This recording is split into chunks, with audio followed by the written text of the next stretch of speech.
Hey everybody. So by now you should have downloaded the Vernier graphical analysis. And so what I'm going to do now is to show you how to enter linear and nonlinear data.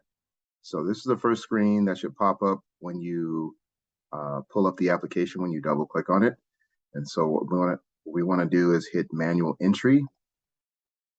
And so you should see this screen here. You should see a graphing screen here, and then data tables where you're going to enter in all your information.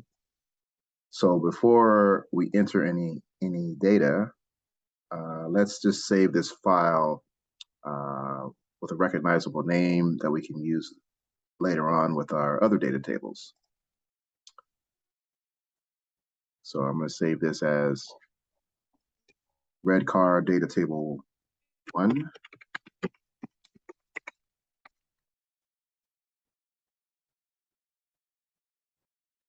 And save that to my desktop for now.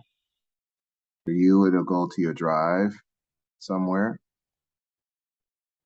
That already exists for me, so I'm just going to do, say, 1_1. And so now I want to name my data set the same thing as I name my file.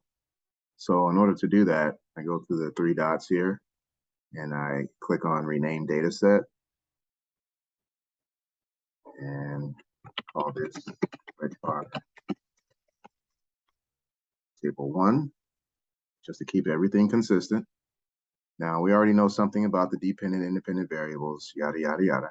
But I'm just going to say that all of your data along the x-axis, this x here refers to the x-axis. We know that the time data exists on the x-axis, so we just don't want to call it x. We want to call it time, something real.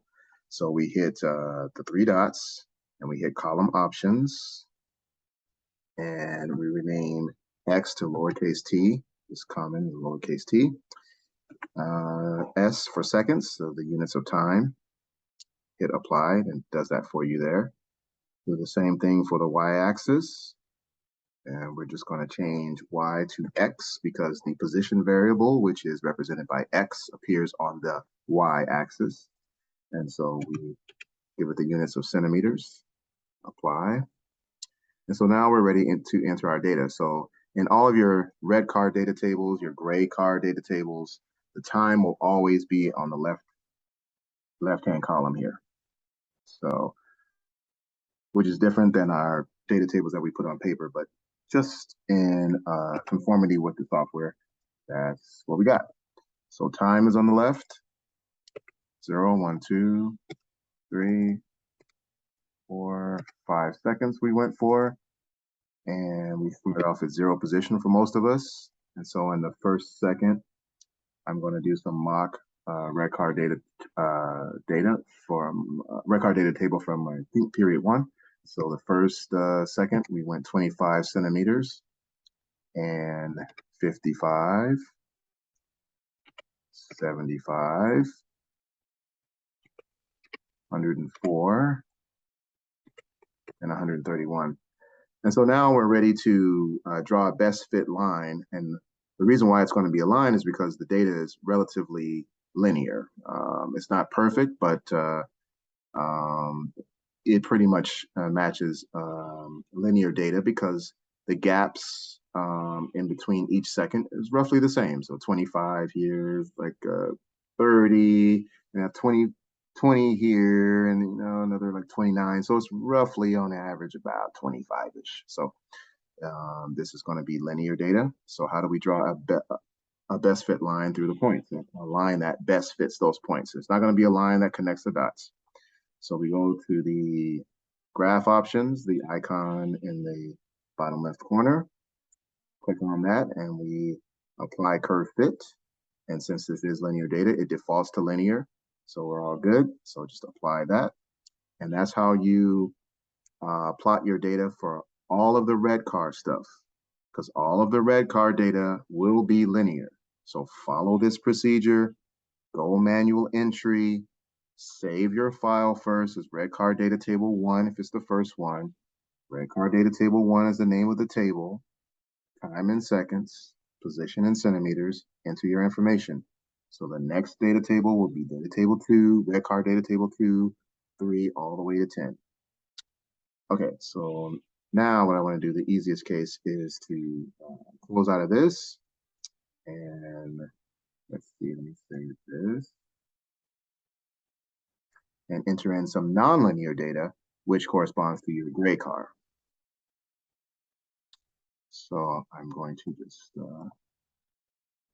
do a new experiment. Now, some people can do, can keep on appending data sets here, but I'm going to keep it simpler than that for the moment. So new experiment, and we just go through the same process for the gray car. Manual entry. We have our graph set up, data table. Let's save the file first. So we're going to save as gray car data table 1. That goes on my desktop. So there we go, gray car data table 1.gamble file. And then we rename the data set, call it the same thing.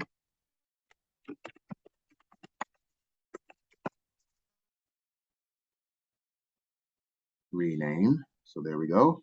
File name and data table name match. Do the same thing for the column options. The x-axis has time, so lowercase t, units or seconds. Apply that. Column options here. Y variable becomes x for position, measured in centimeters. Apply that. And as I said, time is always 0 through 5 for our experiments. So 5. And then this starts off at 0 as well. Some people, I think period 4, start off at 10. You can start anywhere. But typically we start off at 0. And then after we pushed it, after the first second, it goes to 88 centimeters, 123, 155, 180, 195. And so now, since this is nonlinear data, and we know this nonlinear because the distances between the gaps are not the same. They vary, they get larger, then they get smaller. And we already know that the large gaps mean that the car is accelerating, it's speeding up. And then when the gaps shrink, it's starting to slow down. So we can see there's a big jump between 0 and 1 second, 88 centimeters, and steadily starts to slow down. The gaps get smaller and smaller. They start to shrink. It gets smaller and smaller towards the 5th second. And because something called friction is slowing the car down. We'll get into that. Okay, graph options, do the same thing. Click on that. Apply curve fit. And it's not linear data, but it's nonlinear or quadratic in our cases here. So hit apply, and there you go. So you have a red car data example and a gray car data example. The red car will always be linear data. It's going to go from table 1 all the way to 10. And the gray car data table will be nonlinear. It's going to go from table 1 to table 10. So just follow the same process for this Vernier software. Get comfortable with it. I wish that there was a sort of a glitch I could show you that would help you fix things up if your graph didn't come out all right. But real quick, we can go to the bottom left icon here and hit edit graph options. If for some reason some weird line came in here, we'd have to uncheck lines, put back the points so that the points could be graphed, exit out, and then we hit the bottom left icon again, apply curve fit, and then we hit quadratic. There we go. So we got something that we don't want, so we're going to cancel that. But yeah, anytime something weird happens, just go to edit graph options because you want to edit what's going on. And that's about it. That's the basic way of navigating your way through the Vernier graphical analysis for red and gray car data. Okay. Talk to you later. See ya. Peace out. All right. See ya.